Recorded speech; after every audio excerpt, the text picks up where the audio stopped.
Hey guys, welcome to my channel. This is Priya and today we will be discussing about financial ratio analysis. Now guys, before I start the video, I would like to I would like to say something about the perception that people tend to have about the stock market is that you need to have a lot of capital if you want to start investing in the shares. So guys, this is a false perception. First of all, let me just tell you, if you have as little as 100 rupees with you, which is extra, and you do not need it or whatever, you can start with as little as 100 rupees. You need to have a demat account, a trading account, and that's it. But before you start with investing, you need to have certain basic knowledge, and one of the best way to start is by learning financial ratio analysis. And this is one of the key aspect that investors look at while making their investment decision. But this is not the only factor that is taken into consideration, so guys, be careful. So I would not encourage any of you to just start investing just after finishing your lessons with financial ratio analysis, but this is one of the key factors. There are other factors as well. There are technical analysis, there are fundamental analysis, and then there are financial modeling. Everything that the combination of all this helps in making an informed decision. And of course there is like market performance, market indicators. These are all the aspects that are needed to take into consideration, after which an informed decision is made. But today's video will be focused on financial ratio analysis, so guys, stay tuned. And by the end of this video, guys, you would be able to answer the following questions.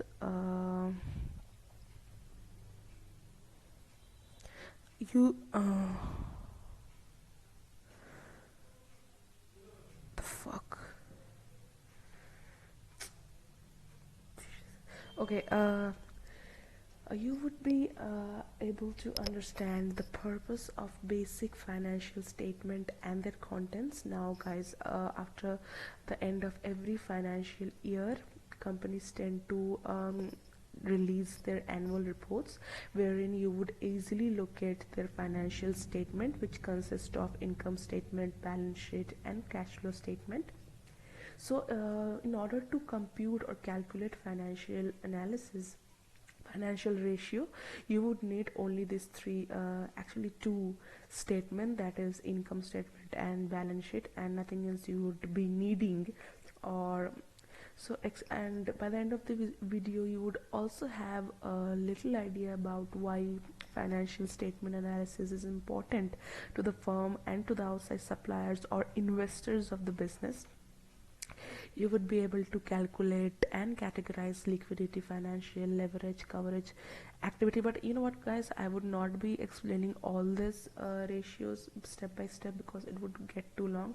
Maybe I will do the profitability and activity and financial. Let's see guys what happens. Okay, these are the major ratios that are usually taken into consideration while making an investment decision. Okay, so lastly, you would be able to use ratios to analyze a firm's health, compare it with some of its competitors, and then recommend reasonable alternative courses of action to improve the health of the firm. Which means by the end of the video, you would be able to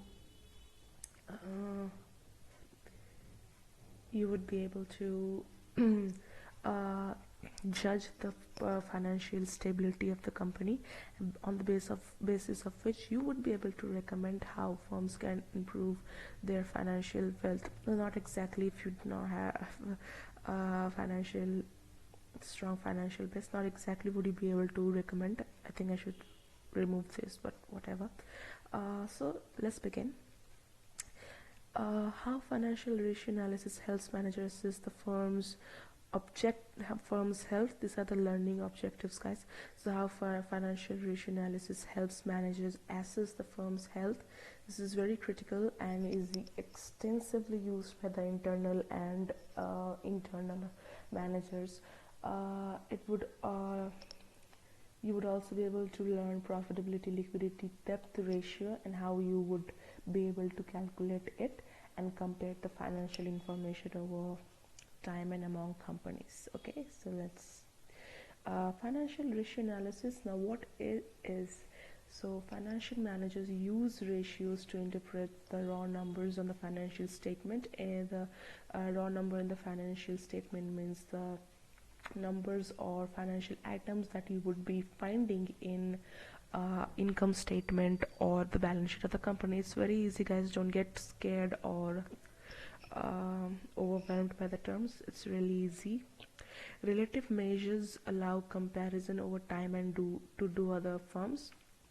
Ratios are used by financial managers, other business manager, creditor, and investors. These are the primary users of the ratio, but apart from it, sometimes the customers would also assess, or students would also find the company's annual report and start assessing their ratios just for the learning purpose. Okay, so there are 5 categories of ratios. As you can see, there are profitability, liquidity, depth, asset activity ratios, market value ratios. I'm sorry, guys, if I'm stumbling while talking. I'm just a little nervous, that's why. So I hope you can excuse my stumbleness. Okay, 5 categories of ratio, but I won't be discussing all of this because the video might get too long. And okay, all right, so let's begin with profitability ratio. All right, so let's begin with that. This is measure the overall effectiveness of firm's management. So what profitability ratio is as the name suggests, guys, it's very out there. It is the measure using which investors, shareholders, internal, external stakeholders can assess the income level of the company, like how much income they're actually generating. Now revenue and income are two separate things. Revenue is the total sales that a company make by selling its product or services. But profitability is when you deduct all the expenses, taxes, liabilities from the revenue, and the amount that is left is called profitability. Okay, and if there's no amount left, so the company is not making enough profit, or if the amount is in negative, so company is going into loss, and such companies are not usually considered as a very good investment options. But there are exceptions, and I would be talking about it in other videos, not in this one. So profitability ratios that investors or anyone would calculate. Firstly is the gross profit margin. Now gross profit margin is calculated by dividing the gross profit from the sales of the company.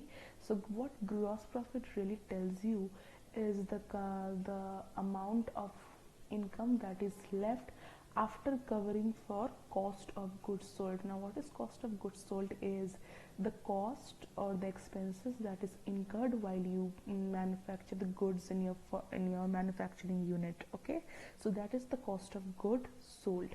The cost of goods sold would not include the goods that have not been sold or is lying idle in your inventory. Cost of goods sold would only include those goods that has already been sold in the market. Okay, so the formula is gross profit divided by sales, as you can see. Now if I represent it with an example, so this is the income statement of a business. I have taken this company's Excalibur Corporation's income statement. I have taken as an example. Okay, so this is the income statement of the business, and sales you would find at the very top of the income statement, and gross profit is computed after deducting the cost of goods sold from the sales of the business, as you can see over here. Now you have the gross profit, you have the sales. Now if you want to compute the margin, all you will have to do is divide the gross profit by sales, which I have done over here. Is 575 divided by 1450 equals to 39.7%. This means that the company is making 39.7% of the total sales as gross margin.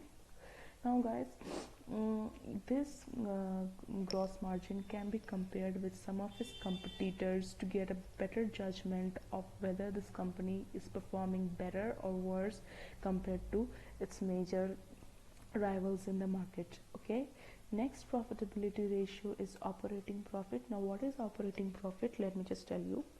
Operating profit is you will obtain the operating profit after deducting all the direct expenses. Direct expenses are all those expenses which are incurred and which are related directly to the manufacturing of product.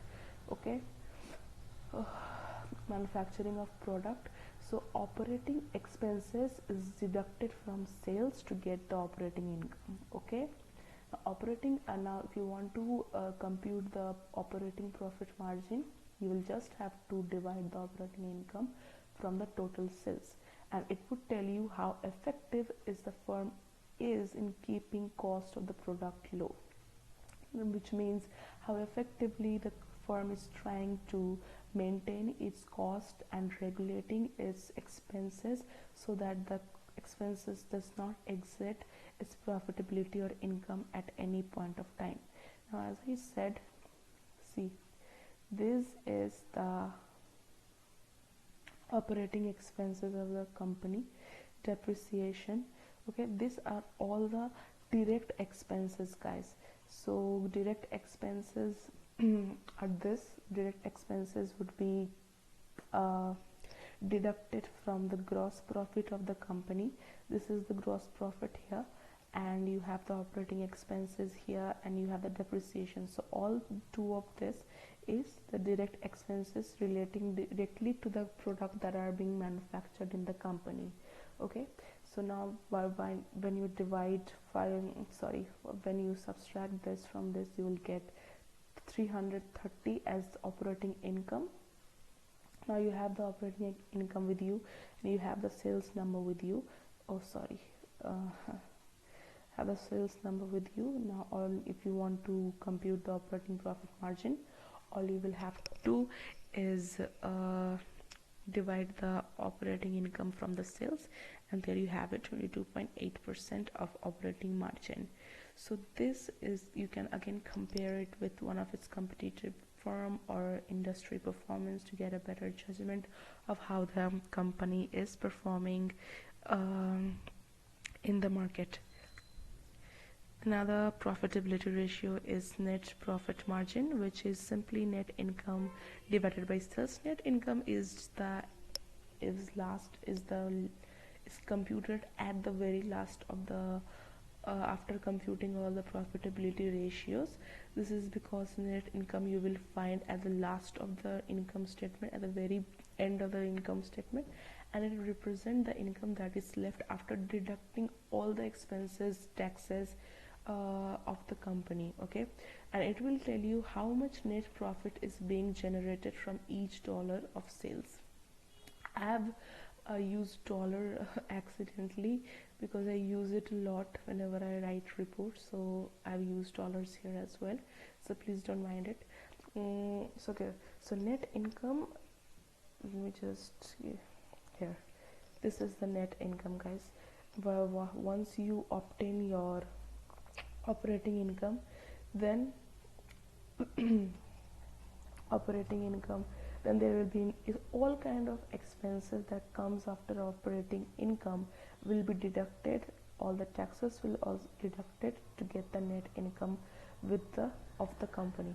Okay, now once you have got your net income, you simply have to, and these items are very easily located in the income statement of the company. So okay, so if you want to compute the net profit margin, all you will need to do is divide the net income from the total sales of the company and find the percent of the amount. Here I am getting 11.2%, which is the net profit margin of Excalibur Corporation.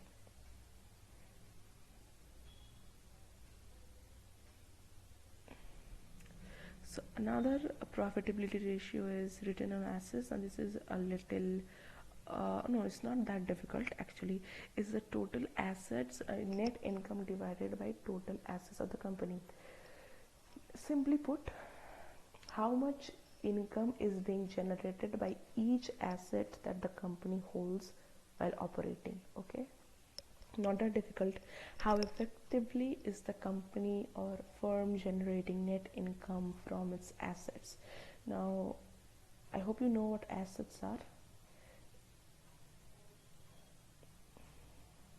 Now, if you in the balance sheet, okay, you will find the total assets in the balance sheet of the business. This is the total asset over here, Excalibur Corporation. Now here I'm getting total assets in the amount $2,530, and net income, obviously, as I have said before, you will find in the income statement, which is 162. If you want to get the return on asset, you simply divide net income by total assets, and there you have it, 6.4%. Oops. So this means that the total assets of the company are generating 6.4% as the so it means that out of the total income, net income of the business, 6.4% is being generated. 6.4% is being generated by the total assets of the business. This might be the last profitability ratio, and this is the return on equity. This is the net income divided by the common equity of the company. Equity are the stocks that the company releases in the stock market. So how well is the firm generating returns to its equity providers? So it's simply put, it is the expertise of company to invest its equity capital in a way that would generate the most income for it. So okay, here it is. So total equity you will get in the balance sheet, that is $1,700. Net income you will get, of course, on the income statement. And to calculate the return on equity, you will need to divide the net income by common equity. You divide it, you get 9.53%, which is the return on equity of the company.